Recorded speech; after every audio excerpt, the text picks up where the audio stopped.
معزز سامعین کرام، ناظرین کرام، جب انسان خوف خدا سے عاری ہو جاتا ہے، جب اس کے پاس اللہ عز و جل کا خوف نہیں رہتا، تو پھر وہ جری ہو جاتا ہے، گناہ کرنے پر نڈر ہو جاتا ہے، بڑے سے بڑا گناہ کر لیتا ہے اور اس کو شرم تک نہیں آتی، احساس تک نہیں ہوتا۔ پھر وہ دنیاوی معاملات میں ایسے پھنس جاتا ہے کہ نہ تعظیم کا اس کے پاس سلسلہ رہتا ہے اور نہ جو ہے اس کے علاوہ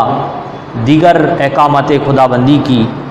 پابندی کا کوئی ڈھنگ اور کوئی شوق اور ذوق رہتا ہے۔ یہی حال ہوا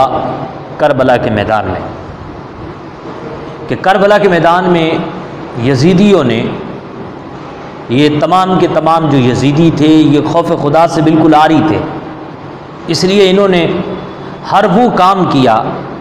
کہ جس سے اللہ عز و جل کی ناراضگی اور رسول اکرم صلی اللہ علیہ وسلم کی ناراضگی کا سبب بنا۔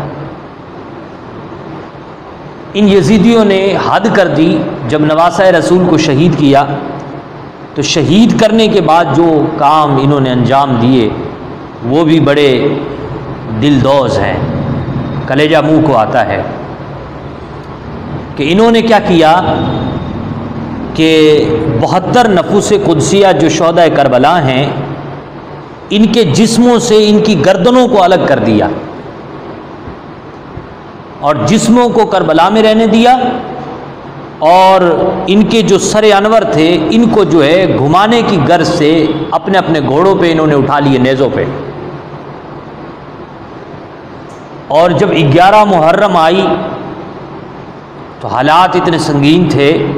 کہ ان یزیدیوں نے اپنے مقتولین، یعنی جو اپنی طرف سے جو قتل ہوئے تھے لوگ، ان کے تو جنازے پڑے باقاعدہ، ان کو دفن کیا، لیکن ان شہداء کربلا کو یوں ہی گور و کفن بے گور و کفن چھوڑ دیا۔ اور پھر حماقت در حماقت یہ کہ انہوں نے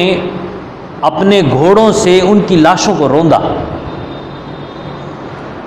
وہ حضرت زینب رضی اللہ تعالیٰ عنہ کا اسی وقت کا وہ جملہ ہے کہ حضرت زینب جب نواسہ رسول حضرت امام حسین کو دیکھ رہی تھی اور دیگر 72 نفوس قدسیہ کے لاشان مبارکہ کو دیکھ رہی تھی تو یوں کہہ رہی تھی، واہ محمد آہو، واہ محمد آہو، کہ اے محمد کریم صلی اللہ علیہ وسلم آپ پر درود و سلام ہو، ذرا دیکھو تو صحیح کربلا کی زمین کی طرف، تو کہ یہ وہ کربلا ہے کہ اس میں ان کی لاشیں موجود ہیں کہ جن کے لیے جنت کے جوڑے آیا کرتے تھے، جنہیں جبریل سلام پیش کیا کرتے تھے، ان کی لاشیں بے گور و کفن پڑی ہیں، اور ان کے اوپر یہ ظالم جو ہے گھوڑے دوڑا رہے ہیں۔ بس ایک ہی صدا تھی، یہ کہتی جاتی اور پھر کہتی جاتی، واہ محمد آہو، واہ محمد آہو۔ تو درد کی اور مصیبتوں کی جو اس وقت ایک سمندر برپا کر رکھا تھا یزیدیوں نے، وہ بڑا ہی دردناک تھا۔ اتنے پہ اکتفا نہیں کیا ان یزیدیوں نے، بلکہ انہوں نے جو ہے نواسہ رسول جگر گوشہ بطول کی شہادت کے بعد، ان کو شہید کرنے کے بعد، انہوں نے خیمے کو بھی آگ لگا دی، جو خیمے لگائے تھے نصب کیے گئے تھے ان کو بھی انہوں نے آگ لگا دی، یہاں تک کہ ان شہداء کے جسموں سے جو کپڑے تھے نا وہ بھی اتار لیے، غنیمت کے مال کے چکر میں کہ مال آئے گا ہاتھ میں، یعنی ان کے جو جسم پہ کپڑے تھے وہ بھی اتار لیے۔ یعنی اس قدر ظلم کی داستان رقم کی ہے ان یزیدیوں نے کہ ایسی مثال نہیں ملتی۔ چادریں بھی اتاری شہزادیوں کی، اور پھر انہوں نے یہ سب کرنے کے بعد سروں کو نیزوں پہ اٹھایا اور شہزادیوں کو اونٹ کی ننگی پیٹھوں پہ بٹھایا، اور یوں جو ہے یہ قافلہ کوفہ کی طرف روانہ ہوا۔ جب کوفہ پہنچا تو کوفہ پہنچتے ہی ابن زیاد نے ملامت کی، یہاں تک کہ نواسہ رسول جگر گوشہ بطول کے چہرے انور آپ کے دندانے مبارک پر چھڑی ماری اور آپ کو کذاب بھی کہا اور اس طریقے سے ملامت کی، اور پھر اس لٹے ہوئے قافلے کو اسی شکل میں انہوں نے دمشق بھیجا جہاں یزید کا تخت لگتا تھا۔ اب جب دمشق جا رہا تھا نا یہ قافلہ، اس وقت کی بات ہے کہ ایک روایت کے مطابق یہ کہ ایک قلم غیب سے نکلا، ایک قلم غیب سے نمودار ہوا۔ یہ لوگ جہاں پہلی بار رکے رات گزارنے کے لیے کہ کافی لمبا سفر ہو گیا ہے، ہم رات یہاں گزارتے ہیں اور پھر جو ہے دوسرے دن صبح دمشق کی طرف واپس روانہ ہو جائیں گے۔ اب یہ وہاں رکے تو وہاں سے جو ہے نا غیب سے ایک قلم نمودار ہوا، اور اس قلم نے خون سے لکھا اترجو امت قتلت حسین شفاعت جدہ یوم الحساب۔ اور ایک روایت کے مطابق یہ کہ وہاں پہلے سے یہ لکھا ہوا تھا۔ اس کا مطلب یہ ہے کہ کیا امت حسین کے قتل کرنے کے بعد یہ امید رکھتی ہے کہ حسین کے نانا کل قیامت کے دن ان کی شفاعت کریں گے؟ تو انہوں نے راہب سے پوچھا کہ جناب یہ کس نے لکھا ہے، یہ شعر کس نے لکھا ہے؟ وہاں راہب تھا گرجا گھر میں، پادری جس کو کہتے ہیں۔ کہا یہ کس نے لکھا ہے؟ کہا مجھے نہیں پتا کس نے لکھا ہے، اور اتنا جانتا ہوں تمہارے نبی جو ہے نا آخری نبی محمد رسول اللہ صلی اللہ علیہ وسلم، ان کی آمد اور ان کی بعثت سے 500 سال پہلے سے لکھا ہوا ہے اترجو امت قتلت حسین شفاعت جدہ یوم الحساب، کہ کیا یہ امت حسین کے قتل کرنے کے بعد یہ امید رکھتی ہے کہ حسین کے نانا ان کی شفاعت کریں گے؟ اور جب اس راہب نے دیکھا کہ یار یہ سر بھی ہے ساتھ میں اور ساتھ میں شہزادیاں بھی ہیں، پوچھا کون ہے یہ جس کا سر نمودار ہے، معصوم سا جن کا چہرہ ہے، جن کے چہرے پر اور جن کے سر انور پر نور کی بجھار ہے، کون ہے یہ سر کس کا ہے؟ کہا نواسہ رسول ہیں، یہ حسین ابن علی کا سر ہے۔ کہاں لے جا رہے ہو؟ کہا دمشق لے جا رہے ہیں، یزید کے پاس لے جا رہے ہیں۔ کہا بدبختو اس انداز میں لے جا رہے ہو تم؟ کہا چلو ٹھیک ہے، ایک رات کے لیے حسین ابن علی کا سر مجھے دے دو۔ انہوں نے کہا نہیں ہم کسی کو نہیں دے سکتے۔ کہا آپ پیسے لے لو، تم نے پیسوں کے چکر میں تو حسین ابن علی کے سارے گھر کو وہاں شہید کیا ہے، پیسے لے لو، ایک رات کے لیے سر مجھے دے دو۔ اور یہ راضی ہو گئے۔ 10,000 درہم دے کر کے اس راہب نے جو ہے وہ نواسہ رسول کا سر اپنے پاس ایک رات کے لیے رکھا۔ ایک مخصوص کمرے میں لے گیا یہ راہب، اور مخصوص کمرے میں ایک تشت میں رکھنے کے بعد سر انور کو خوب صاف ستھرا کیا، خوشبو لگائی، اور سامنے کھڑا ہو گیا ہاتھ جوڑ کر کے جب کھڑا ہوا تو کہنے لگا حضور، اپنی داستان سنانے لگا اور اپنی حالت زار اور اپنی بے چینی سنانے لگا۔ تو پھر اس نے کیا دیکھا کہ اچانک جو ہے اس کے کمرے کی چھت کھل گئی اور آسمان نظر آنے لگا۔ سر حسین سے لے کر کے آسمان تک ایک نور ہے، اور وہ نور اتنا زمین و آسمان میں پھیل چکا ہے کہ وہ خود اس نور میں مستغرق ہو گیا ہے، اور اس نور میں جیسے جیسے وہ مستغرق ہوتا جاتا ہے اس کا دل بھی نور سے منور ہوتا جاتا ہے اور اس کا دماغ بھی روشن ہوتا جاتا ہے، اور اس نور سے وہ متاثر ہو کر کے باوجہ بلند پڑتا ہے لا الہ الا اللہ محمد رسول اللہ۔ رات بھر امام علی مقام کے سر انور کی زیارت کی، اور زیارت کرنے کے بعد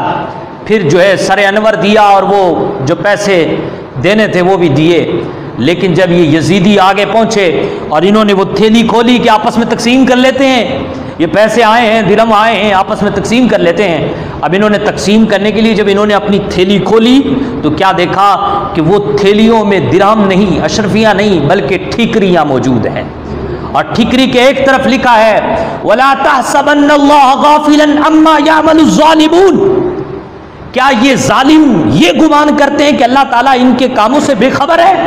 ہرگز نہیں، اللہ تعالیٰ ان کے کرتوت دیکھ رہا ہے، ان ظالموں کے معاملات کو دیکھ رہا ہے اللہ تعالیٰ، وہ علیم و حکیم ہے، وہ یعلم ما فی الصدور ہے۔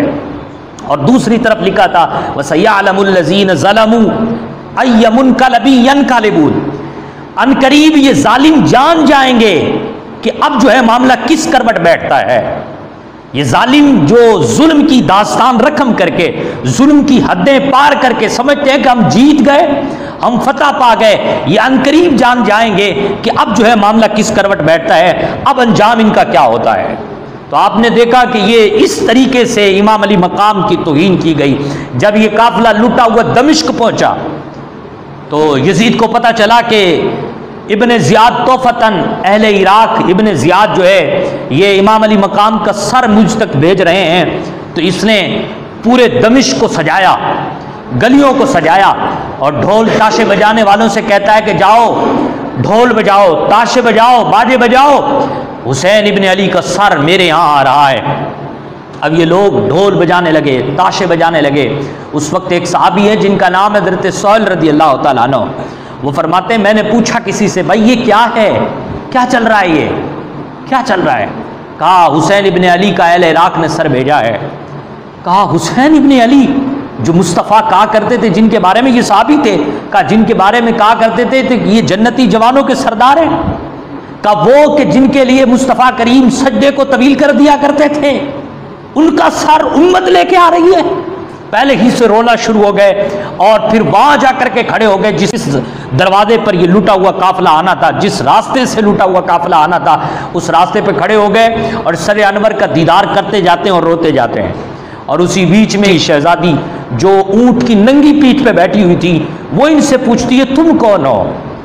سارے لوگ تو باجا بجا رہے ہو اور تم ہم پہ رو رہے ہو، تم کون ہو؟ تو کہا شہزادی تم کون ہو؟ کہا میں سکینہ حسین کی بیٹی۔ کہا اے شہزادی رسول،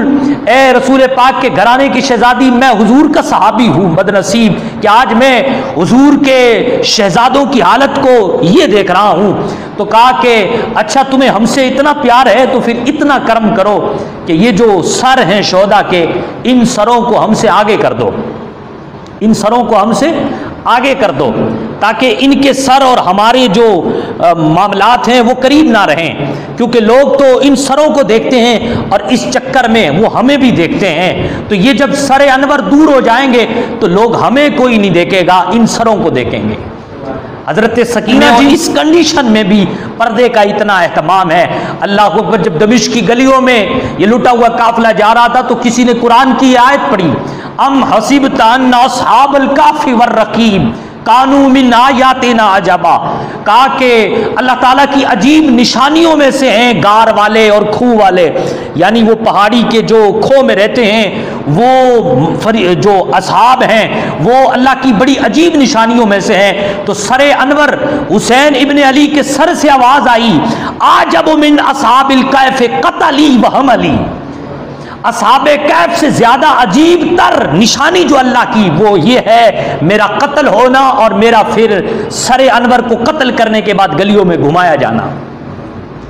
تو یہ امام علی مقام ہے جناب۔ یہاں تھوڑا سا غور و فکر کریں، آپ اور ہم سب کو سمجھ میں آ جائے گا کہ یہاں کیا ہو رہا ہے۔ یزید دمشق میں باجے بجا رہا ہے، ڈھول پیٹ رہا ہے، اور ساتھ میں جو ہے حضرت سکینہ کیا کر رہی ہیں؟ حضرت سکینہ سر انور کو آگے کر رہی ہیں تاکہ لوگوں کی نظریں ان پر نہ پڑیں۔ ان دونوں باتوں پر غور کرو اور اپنے آپ کو دیکھو۔ ہم سب اپنے آپ کو دیکھیں کہ ہم کیا کر رہے ہیں۔ ہم اپنے آپ کو حسینی کہتے ہیں، اپنے آپ کو امام علی مقام کے دیوانے کہتے ہیں، لیکن باجے بجاتے ہیں، تماشائی بنے ہوئے ہیں،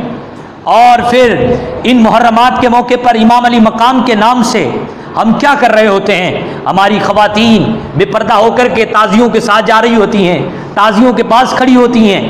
اس طریقے سے